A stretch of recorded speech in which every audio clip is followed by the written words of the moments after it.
Hi everybody, thank you for tuning in again to my third day of my lesson. This is my 14.3 lesson on limits from the left and the right with Mrs. Kirk. All right, so for today, I would recommend that you pause the video at any point in time as usual so that you can get yourself caught up with these notes. So to start off, I've got my heading on my paper. This is the topic 14.3. Limits from the left and the right. And I wrote down that this is review from the first half of the year. If you happen to have your notebooks and can find your 5.2 notes, take those out and keep them on the side of this. I really would like you to treat this lesson as if it were a review for your final exam. So here's my question. I have one example. We're going to go through several parts to this. If you're given this example, f of x is equal to 2x squared plus 13x plus 6 divided by x squared minus 36. Find the following. The first part is how to find a whole. And if you don't have your 5.2 notes, I'm going to still walk you through it, but maybe you can even remember, how do you find the whole of a given polynomial or rational function? Well, the first thing you need to do to find your whole is to factor. So at this point, this would be a good spot to pause your video. I will tell you that you can factor the top and you can factor the bottom. Go ahead and do that.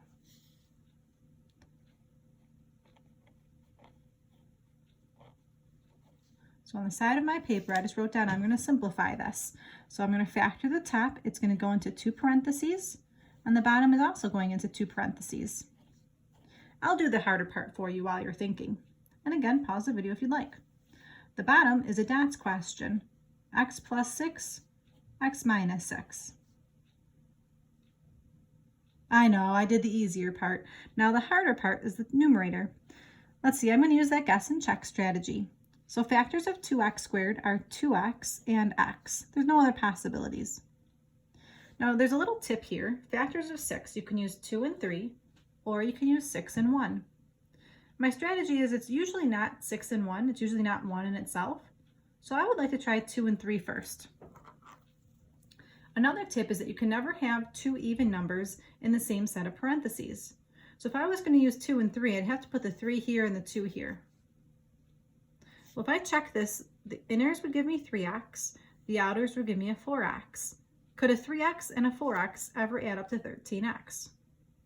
No, it could not. So I need to erase those numbers. And again, I cannot put the 2's together. I can't put 2 and 3 like this. The reason is that means that there would have been a GCF in the first parentheses that I could have factored out. So I cannot write it like this either. So I guess I have to go back, and even though my first tip said that there wasn't going to be 1 in itself, it has to be in this question. Well, factors of 6 are 6 and 1. Where does the 6 have to go so you don't have a GCF in a set of parentheses? Well, could I put the 6 here and the 1 here? No, because that would mean I have a GCF of 2, and that wouldn't have been possible. So to finish the question off, I know it's going to have to be a 1 in the first parentheses and a 6 in the second. Checking with the inners, that gives me 1x, and the outers gives me 12x. A 1x and a 12x could give me 13x if they were both adding. So I apologize if that was a little bit slow for some of you, but I wanted to make sure everyone's feeling confident with how to factor that top. So again, there are some tips here on how to factor this numerator. Some tips. The first tip is usually not 1 and itself.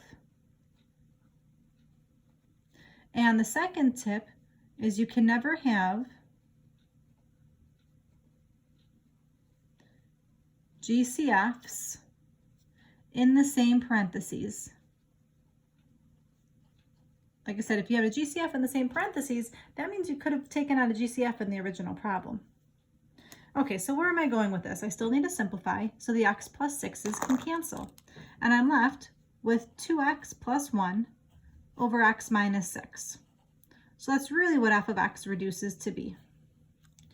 Okay, so where am I going with this? Well, if you recall from chapter 5, to find a whole, you take the common factor and you set that equal to 0. So I've got x plus 6 is equal to 0, so therefore x equals -6. So I figured out the x value of the whole. To figure out the y value of the whole, I'm going to take my simplified problem and I'm going to plug in -6. So that's 2 times -6 plus 1 divided by -6 minus 6. That's -12 plus 1, so that's -11. And the bottom is -12. So what did I just figure out? I figured out there's one whole because there's only one common factor that crosses out. And the one single whole is at the coordinate -6. This negative over negative would become positive. So to say -6 and then 11/12. Okay, again, that was practice from chapter 5 on how to find a whole.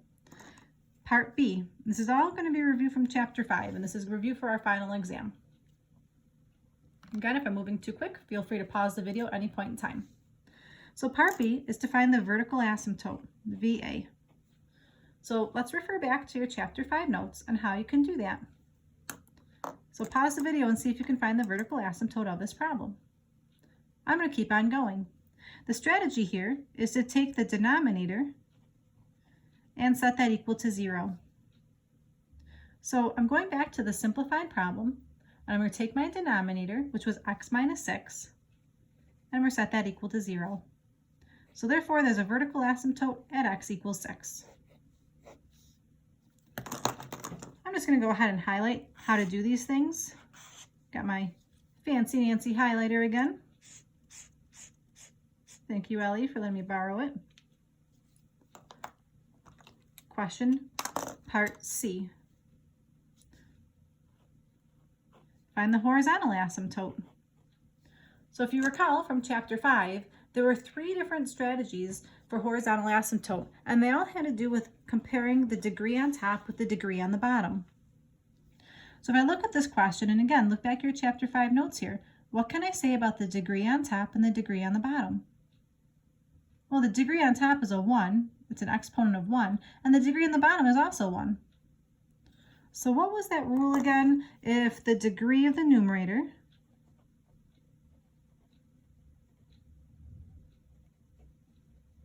is equal to the degree of the denominator.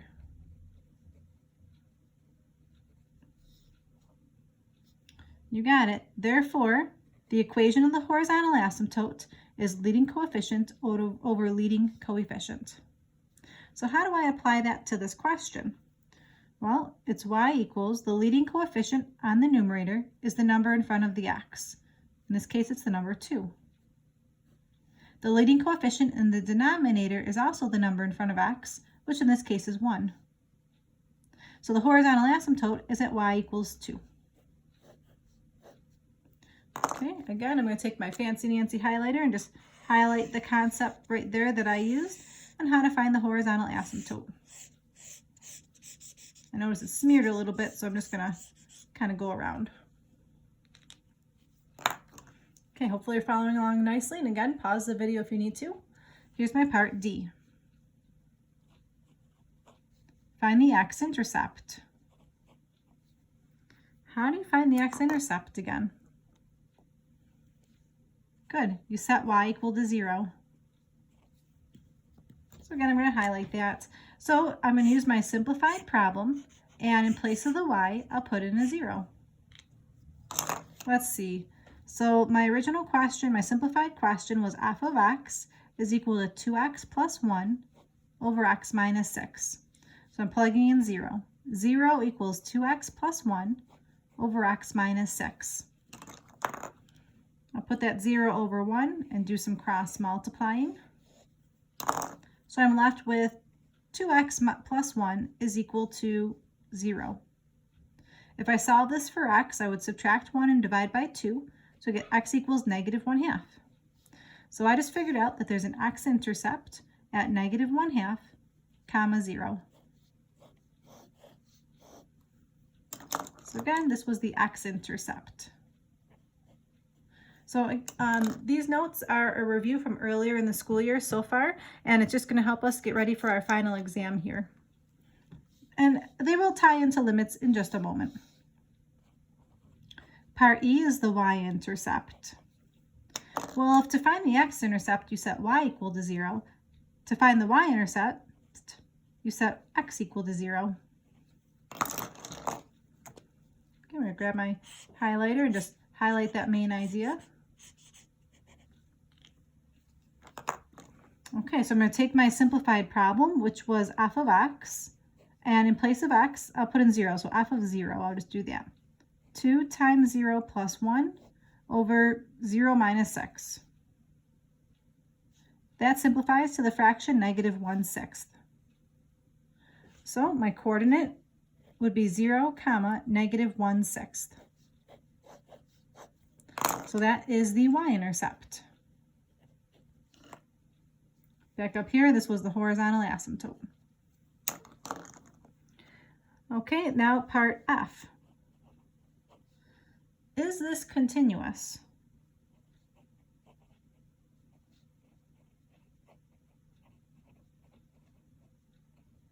And explain your answer.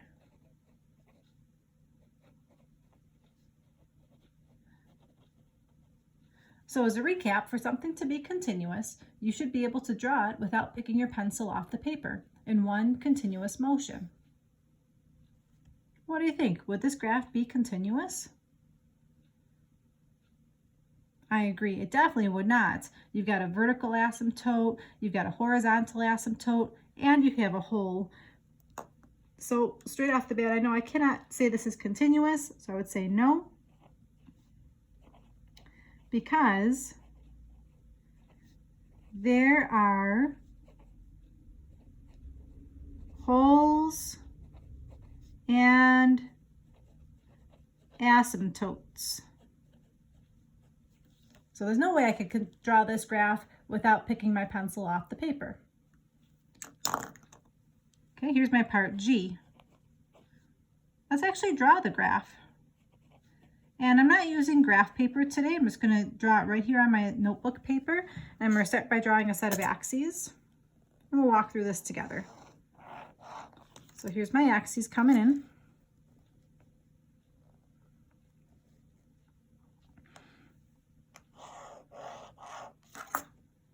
Here's my X. Here's my Y. I know from above that there's an there's a vertical asymptote at x equals 6. So I'm going to go over 1, 2, 3, 4, 5, 6. And I'm going to, with a dotted line, draw my vertical asymptote. And again, I'm going through this pretty quickly, so if you need to pause, please do so. That's x equals 6. I also know there's a horizontal asymptote at y equals 2, so I'm going to go over to 1, 2, and draw in that horizontal asymptote.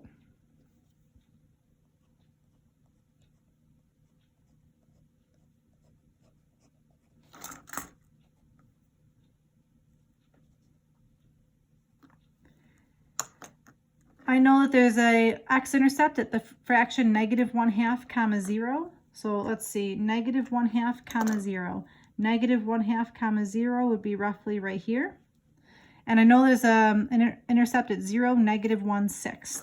So 0, -1/6 might be here. And I know there's a hole at -6. So I gotta go to -6. -1, 2, 3, 4, 5, 6. And there's going to be a hole at -6 and then 11/12. 11/12 is pretty darn close to 1. So at -6, comma 1, essentially there will be a hole. Okay, at this point, that's actually all that I'm going to need to plot because I can see how the graph is going to look. But just to be sure, let's grab our graphing calculators and let's plot this. Go to your y equals, clear out whatever's in there, type in the original fraction, 2x squared. Oops, why doesn't that look right? 2x squared plus 13x plus 6, and the denominator is x squared minus 36. I'll do a zoom 6. And just to double check that our graph does look pretty close to this, I think it's pretty darn close. You can imagine there's a vertical asymptote right here, so that's why we're seeing this corner of the graph, and there's this horizontal asymptote that the graph is approaching. So to the best of your abilities, go ahead and make your rectangular hyperbola and just make it look like it's approaching x equals 6. Oops, mine doesn't quite do what the calculator is showing that it does. I gotta keep on going more towards the right. before it starts to really go down. It's a good thing I used pencil so I can erase this nicely. And then it does continue going up towards my horizontal asymptote. And then over here, I'm just going to draw a quick sketch. I'm not going to bother plotting the points, but if this were the final exam and I had graph paper, I would plot a couple points over here. Okay, so I'm going to put my calculator to the side, and finally, I'm going to see what this has to do with limits. So here's my question. Use the graph to answer. So I'll just call this question number 2 because I'm running out of letters. I may have more letters to use, but I'll say this is question number 2. What is the limit as x approaches negative infinity of f of x?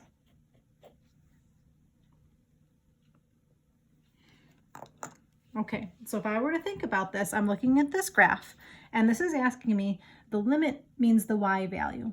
So what y value is this graph approaching as I go closer and closer to negative infinity?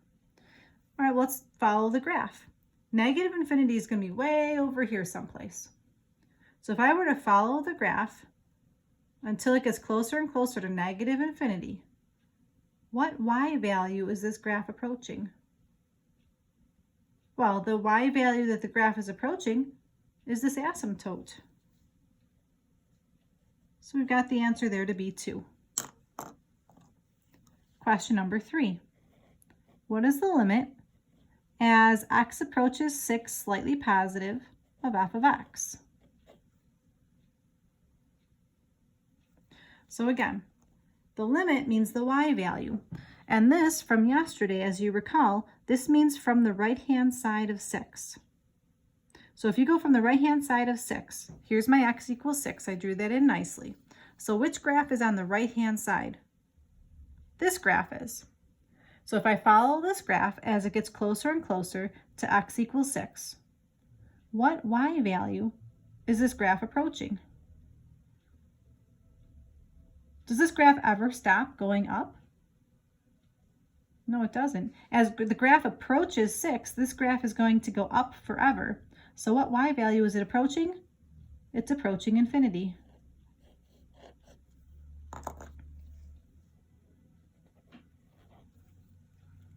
I'm going to write that, just a little note here on this one.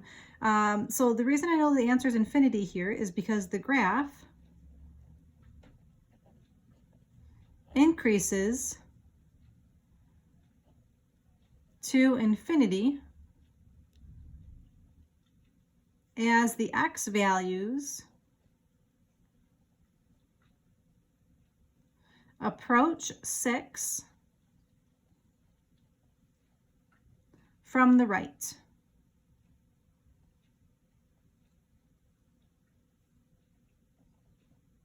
So again, this means, so from the right of 6, as you get closer and closer to 6, what y value does it approach?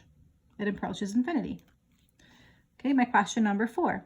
What is the limit as x approaches 6 from the left, or from the negative side of f of x? So this would be a good time to pause the video and see if you got the hang of this. So here's 6. I have to go to the left-hand side of it. This is the left-hand side of 6. Well, the graph that exists over here is this graph down here. So if I follow this graph towards x equals 6, here I get closer and closer to x equals 6, what y value is this graph approaching? This graph is going to go down forever. So this graph from the left is approaching negative infinity. And again, I know that's the answer because if I were to follow this graph as it gets closer and closer to 6, it's going down forever. Okay, here's my question number 5. I'm pretty predictable, so you might have a guess at what my next question is. But what is the limit as x approaches 6?